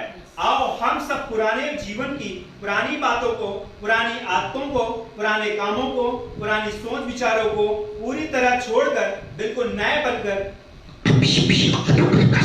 अभी भी अनुग्रह का समय है। प्रभु यीशु मसीह अपनी दुल्हन को लेने के लिए पुरानी बातों को छोड़ो, पुरानी आदतों को छोड़ो, पुराने कामों को छोड़ो, बिल्कुल नए बन जाओ। मसीह यीशु के पसंद का जीवन जिए और मसीह यीशु के पसंद का जीवन जिए, अपनी पसंद का जीवन नहीं, प्रभु की पसंद का जीवन जिए, ताकि जब हमारा दूल्हा अपनी दुल्हन को लेने बादलों पे आए तो हम सब उसके साथ ऊपर हवा में उठा लिए जाएं। जब आप उसकी पसंद का जीवन जिए, एक आप नई सृष्टि बनकर जीवन जिए। जब हमारा दूल्हा प्रभु यीशु मसीह अपनी दुल्हन को लेने के लिए आएगा, हम सब उसके साथ ऊपर बादलों में उठा लिए। और एक बात और ध्यान से नोट, अगर आप पुराने जीवन की तरह अभी भी जीते हो, आप कहते मेरे तो दादे परदादे ईसाई, हम तो 50 साल से ईसाई, इस बात में कोई भी फर्क नहीं पड़ता। अगर आप अभी भी मिक्स जीवन जीते हो, जिस दिन मसीह यीशु बादलों पर आएंगे, आपको वो नीचे छोड़ जाएंगे। और जो दुल्हन, जो प्रभु के विश्वासी लोग प्रभु के वचन के अनुसार चलते, उसके साथ नई सृष्टि बनकर चलते, प्रभु उनको उठा कर ले जाएगा। तभी तो लिखा है कि 2 खेत में काम कर रहे हैं, एक ले लिया जाएगा और एक को छोड़ दिया जाएगा, और फिर सदा तक स्वर्ग में रहें और उस आने वाले 7 साल के महाक्लेश काल से बच जाएं। अगर आप मसीह यीशु की सच्ची दुल्हन बनकर ऊपर उठा लिए गए, उसके बाद 7 साल का महाक्लेश होगा। वो उन दुनिया के लोगों के लिए होगा जो अभी भी प्रभु यीशु मसीह को कबूल नहीं, जो अभी भी दुनिया की जिंदगी जीते, जो अभी भी पापों में जिंदगी, जो अभी भी पुराना जीवन जीते। उसमें वो ईसाई लोग भी होंगे जो मिक्स तरह का जीवन जीते हैं, जो कि कलीसिया उठाए जाने के बाद बची हुई दुनिया पर आएगा। जब मसीह यीशु की सच्ची दुल्हन जब उठा ली जाएगी, उसके बाद 7 साल का महाक्लेश होगा सारी दुनिया के अंदर। उसके बाद एक एंटी क्राइस्ट आएगा, सारी दुनिया को आके परेशान करेगा, ताप दुनिया में बढ़ेंगे, दुख दुनिया में, क्लेश बढ़ेंगे, आप उसके बीच में न रहे। क्या आप सब जन प्रभु यीशु मसीह की पवित्र दुल्हन बनकर उसके साथ बादलों पे उठाए जाने के लिए तैयार हैं? आप ऐसे बच कि उस महाक्लेश में आपको ना गुजरना। महाक्लेश काल में बहुत ही दुनिया में सख्त समा होगा, आप फिर पछताएंगे, इससे गुजरने की जरूरत नहीं पड़ेगी। तो इसलिए नई सृष्टि बन जाओ, नए लोग बन जाओ। जब आप नए लोग बन जाएंगे, सारी दुनिया में आपका आदर है। और फिर आपको किसी भी बम से, तोपों से, तलवारों से डरने की जरूरत नहीं। फिर आपको किसी कोरोना वायरस या अन्य बीमारी से डरने की जरूरत नहीं। फिर परमेश्वर आपको अपने हाथों में सुरक्षित संभाल के रखेगा। सो अपने जीवन से पुरानी बातों को उखाड़ दो, पुराने कामों को उखाड़ दो, पुराने रीति रिवाजों को उखाड़ दो। आपको पुराने रीति रिवाजों को छोड़ देना, पुरानी बातों को छोड़ने के लिए। अगर किसी से नाराज भी हो, कोई आपका चाहे अपना रूठ जाए, प्रभु उसको समय पड़ने पर ठीक कर देगा। पर प्रभु की खुशी में जीवन जियो। हालेलुया। मेरा विश्वास है कि आज के संदेश के द्वारा आप सबों ने बड़ी बरकत पाई होगी। आप इस मैसेज को शेयर भी किया करें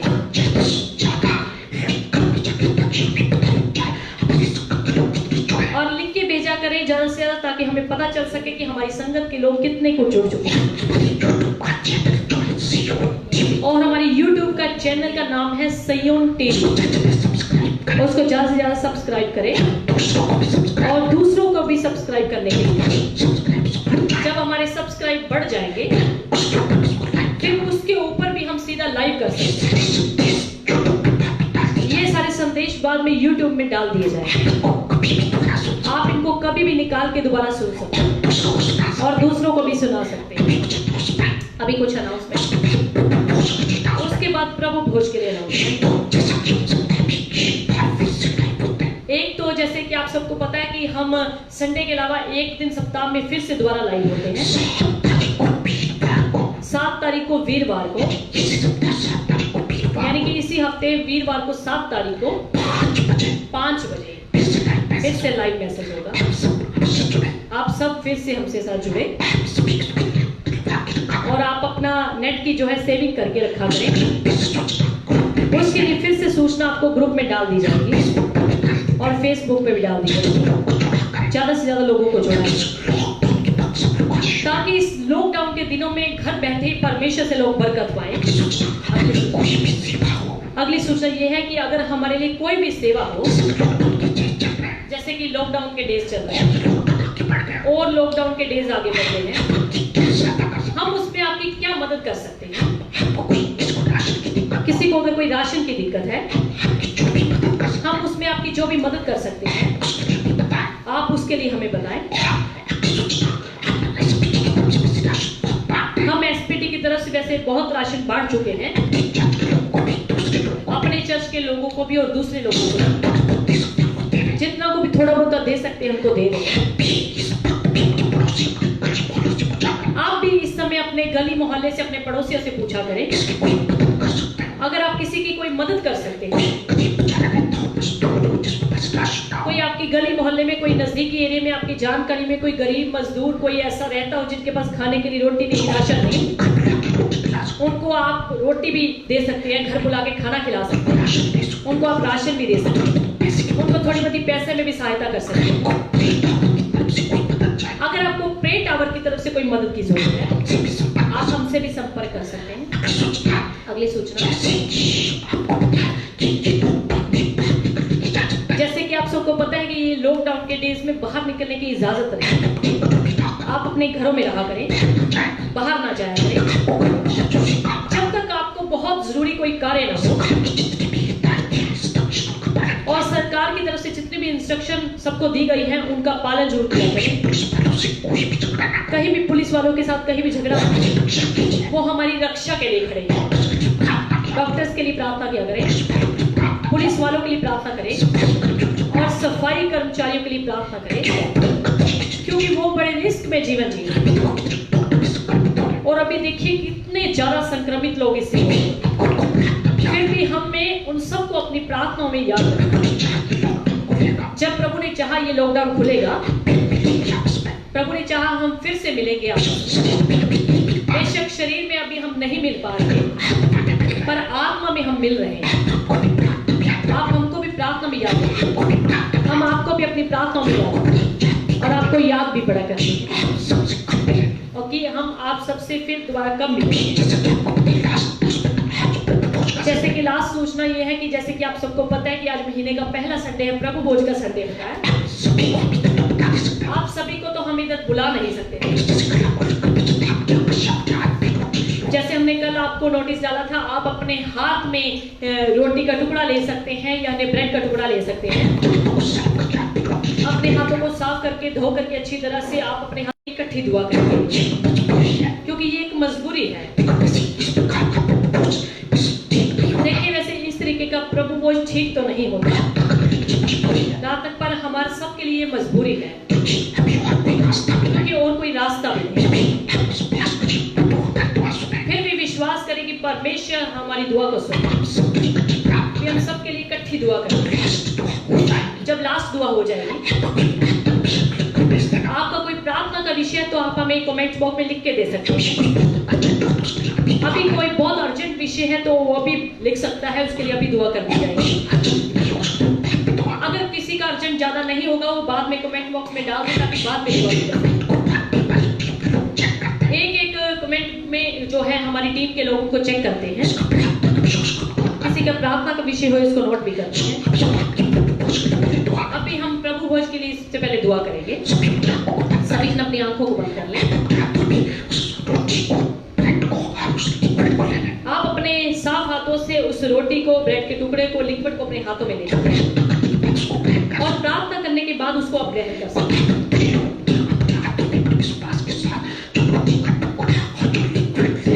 खुदावन तेरे लोगों ने, तेरे बच्चों ने बड़े विश्वास के साथ जो अपने हाथों में उस रोटी के टुकड़े को, ब्रेड के टुकड़े को या लिक्विड को अपने हाथों में लिया हुआ है,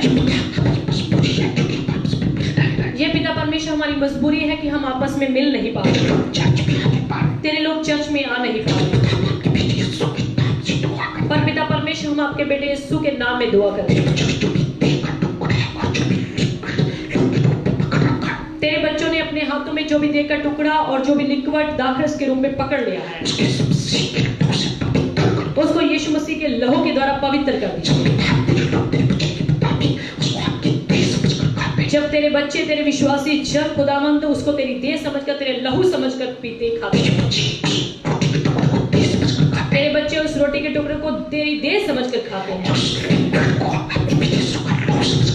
और उस लिक्विड को आपके बेटे यीशु का लहू समझकर पीते हैं, ताकि पिता परमेश्वर के जीवन में बड़ी बरकत, जब ये आपके वचनों को पूरा करें और अपने वायदों को इनके जीवन में पूरा करें। इनके अंदर जब ये देह का टुकड़ा जाए, ये लहू जाए, इनके अंदर के जीवन में आपका राज हो जाए। ये परमेश्वर केवल और केवल आपको खुश रखे और आपके नक्शे कदमों पर चलते जाए और आपके वचन को पूरा करते और ये हजारों लाखों लोगों के लिए बरकत का वसीला बने।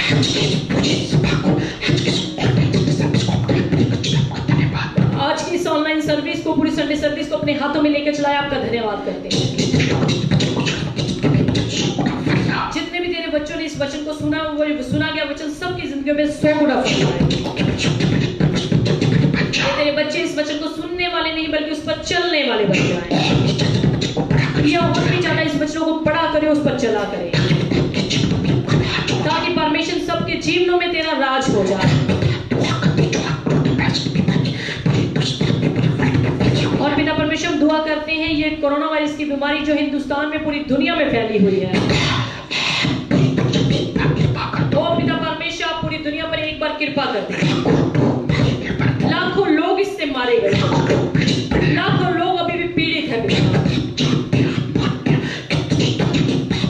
और मेरे पिता हम जानते हैं कि कितनी दुनिया ने कितने पाप किए हैं, कितने लोग आपके वचनों को तोड़, कितने लोग आपके दिल को दुखी कर। हम मानते हैं कितने लोग हैं संसार में जो आपको कुछ नहीं करते, कितने लोगों ने आपको एक धर्म में बांट दिया, जबकि आप तो सारी सृष्टि को प्रेम करते हैं। फिर भी पिता परमेश्वर ये आपकी सृष्टि है, आपकी जनता है प्रभु, आपके लोग हैं प्रभु। एक बार इन पर कृपा करें, एक बार देंगे। एक बार जितने भी बीमार पड़े उन सबको प्रभु यीशु के नाम में चंगा करो, प्रभु यीशु के नाम में चंगा करो। और जितने भी लोग इस जगत को छोड़कर चले उनके घरों में शांति। और पिता परमेश्वर ये सारी बीमारी एक बार इस दुनिया से उठा ली जाए, सारे हिंदुस्तान से ये बीमारी उठा ली जाए। एक बार हमारे पूरे देश को क्षमा कर दो, एक बार सारे देश में तेरे लोगों को क्षमा कर दो। एक बार पूरे पंजाब को, पूरे लुधियाना को क्षमा कर दो। एक बार पूरे डबल कलीसिया को भी क्षमा कर दो। अगर उसके बाद लोग ठीक नहीं चले, अगर फिर भी आपके दिल को दुखाए, फिर आपके वचनों को तोड़ेंगे प्रभु, आपके पास तो सब बीमारियों का रिपोर्ट कंट्रोल है प्रभु। पिता आप तो कुछ भी कर सकते हैं, सारा आसमान आपके कब्जे में, पृथ्वी आपके कब्जे में, आप तो आसमान पृथ्वी से कुछ भी कर सकते हैं। पर पिता परमेश्वर आप एक बार अपनी जनता को, अपने लोगों को इस बार क्षमा कर दीजिए, ताकि तेरे लोग एक आराम फिर से सारा संसार खुल जाए, सारी दुनिया के बाजार खुल जाए, तेरी कृपा सारी दुनिया पर हो, सारे हिंदुस्तान पर तेरी कृपा। हमारे हिंदुस्तान के प्रधानमंत्री, राष्ट्रपति, सारे मंत्रियों पर कृपा करो, सारे स्टेट्स में खुशियां दो, सारे स्टेट्स के मुख्यमंत्री, राज्यपाल को मंत्रियों पर कर दो, और हमारे सारे मेडिकल स्टाफ को अपने हाथों में लेकर, हमारे सारे पुलिस डिपार्टमेंट को अपने हाथों में लेकर, सारे सफाई कर्मचारियों को अपने हाथों में, सारी दुनिया इस समय घरों में बंद है, पर ये लोग अभी भी अपनी ड्यूटियों को बाहर निभा रहे हैं। पिता इन सबको अपने खून में ढांक दो, सबको अपनी महिमा के लिए इस्तेमाल करो। धन्यवाद प्रभु जी, आपने हमारी दुआ को सुना। प्रार्थना को प्रभु यीशु के नाम से मांगते हैं, आमीन। अभी जितने भी लोगों ने प्रभु को अपने हाथों में पकड़ रखा है, आप उसको ग्रहण कर सकते हैं। पहले देह को खा सकते हैं, उसके बाद लहू को पी सकते हैं। प्रभु यीशु का नाम लेकर पिए। प्रभु आप सबों को बड़ी बरकत दें। अभी कोई भी नेट को बंद ना करे, अभी हमने लास्ट कलमा नहीं पढ़ा। अगर आपका कोई वेरी अर्जेंट प्रार्थना का विषय है, आप उसको तुरंत इसी समय लिख सकते हैं। हम इसी समय आप सबके लिए प्रार्थना करेंगे और 1:30 बजे हम लास्ट कलमा पढ़ेंगे।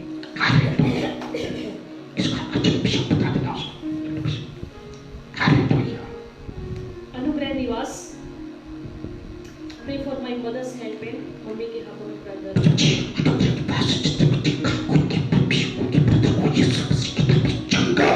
प्रभु जी अनुग्रह निवास के भाई सुनील को, उनके परिवार को, उनकी मम्मी के हाथ में जितना भी दर्द है, जितनी भी तकलीफ है, खुदा यीशु के नाम में उनको चंगा कर दो, आमीन।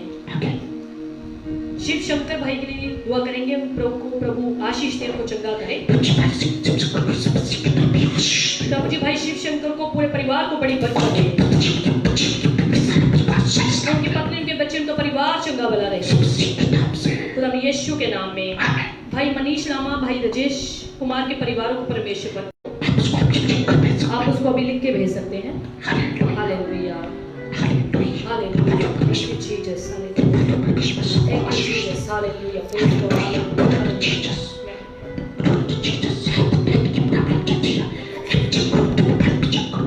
अगर किसी का प्रार्थना का कोई विषय आया तो आप हमें बता सकते हैं।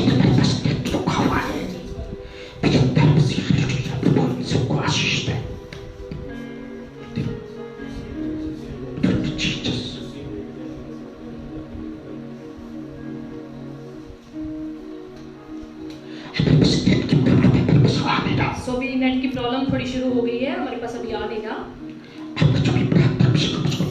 आपका जो भी प्रार्थना का विषय है कमेंट में लिख दीजिए, ताकि के बाद भाई बिट्टू कुमार,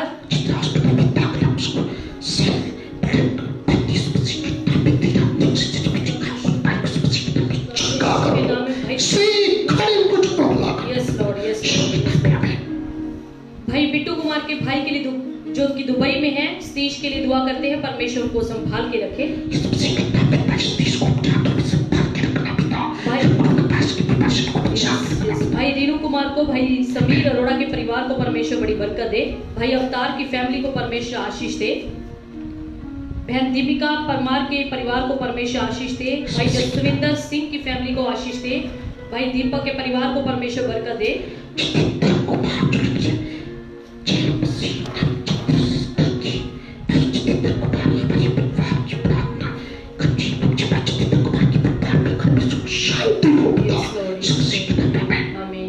बहन परवीन रानी फिलौर से परमेश्वर के घर को आशीष दे। भाई गोविंद सिंह, भाई कुलदीप राज, भाई सौरभ भट्टी, परमेश्वर के परिवारों में आशीष दे। इन सब के घरों में सुख शांति दो।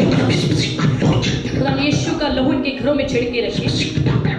मैडम सुब्रा मिश्रा के बेटे सुब्राजीत और अभिजीत के परिवारों में परमेश्वर आशीष दे। भाई अमरजीत सियान साहब, परमेश्वर इनके परिवार में इनकी मम्मी को आशीष दे। इनके भाई गुरविंदर को आशीष दे। यस आमीन, यस आमीन, यस आमीन। बहन नैना मालरा के पापा जी ब्रदर मुकेश की फैमिली में शांति बनी रहे। उनकी सारी फाइनेंशियल प्रॉब्लम दूर हो जाए। दुआ करते हैं तारा निक के लिए, उनके फ्रेंड्स ब्रदर को आशीष दे। बहन डाली के परमेश्वर परिवार को आशीषित करे। प्रिंस सैनी के परिवार को परमेश्वर बरकत दे। भाई कार्तिक परिदा की सैलरी में रुकावट को दूर करे। संजना यादव खुशबू के लिए प्रेयर करते हैं, परमेश्वर उसको बीमारी से आजाद करे। उनकी मम्मी बीमार है। महेंद्र कौर प्लीज उनको परमेश्वर चंगाई बख्शे।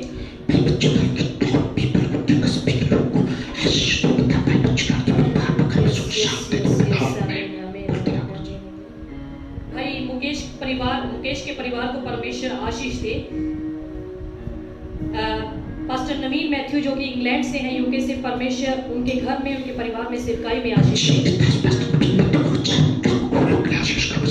परमेश्वर अपने दास पास्टर नवीन मैथ्यू को हजारों लाखों लोगों के लिए बरकत का वसीला बनाए। उनको पूरे इंग्लैंड के लिए बरकत का वसीला बनाए। उनके बच्चों, उनके बुजुर्गों को, परिवार को बड़ी बरकत दे यीशु के नाम में। भाई अवतार राम के परिवार को परमेश्वर संभाल के रखे, आशीषित करे। सो पास्टर नवीन मैथ्यू जी जो कि अभी यूके में प्रभु की सेवकाई कर रहे हैं, वो पहले हमारे प्रे टावर में आते थे, प्रे टावर के विश्वासी हुआ करते थे। सो बहुत ही अच्छे हम्बल परिवार है, प्रभु में चलने वाला परिवार है। सो इंग्लैंड में रहकर अभी प्रभु की सेवकाई में जुटे हुए हैं। तो हमारी दुआ है कि परमेश्वर आपको बहुत बरकत आशीष दे। भाई नगिंदर भट्टी के लिए पूरे परिवार को परमेश्वर आशीष बख्शे।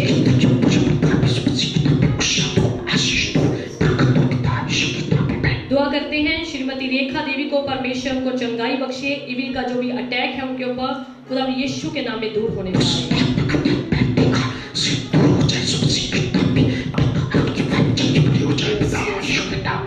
भाई जगतार जो कि दुबई से हैं, परमेश्वर उनको आशीष दे।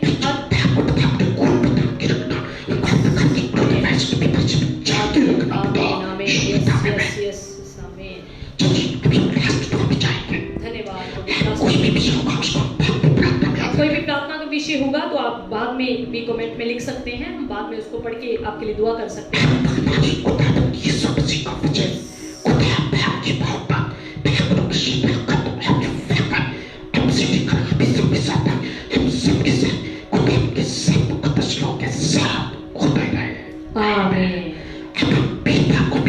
अभी हम फिर से वीरवार को मिलेंगे।